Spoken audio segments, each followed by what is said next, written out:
மங்கலம் அருகே திருப்பாலைக்குடி கிராமத்தைச் சேர்ந்தவர் சந்துரு, வயது 20. சோசியல் மீடியாவில் மிகவும் ஆக்டிவாக இருந்து வந்தார். அவருக்கு 19 வயதான இளம்பெண் ஒருவர் இன்ஸ்டாவில் அறிமுகமானார். கொஞ்சம் கொஞ்சமாக அவரிடம் சந்துரு பேச ஆரம்பித்தார். ஒரு கட்டத்தில் 2 பேரும் நண்பர்களாகினர். தங்கள் செல்போன் நம்பரை பகிர்ந்து கொண்டனர். அவ்வப்போது செல்போனில் பேசி நட்பை வளர்த்தனர். ஒருமுறை இளம்பெண்ணுக்கு போன் போட்ட சந்துரு, தனது வீட்டில் யாரும் இல்லை, மீட் பண்ணலாமா என்று கேட்டார். நண்பனை பார்க்கும் ஆர்வத்தில் இளம்பெண்ணும் ஓகே சொன்னார். சந்துரு வீட்டுக்கு புறப்பட்டார்.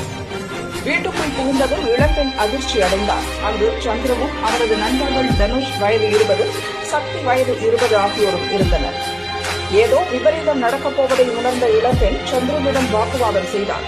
அப்போது 3 பேரும் சேர்ந்து அவரை மிரட்டினர்.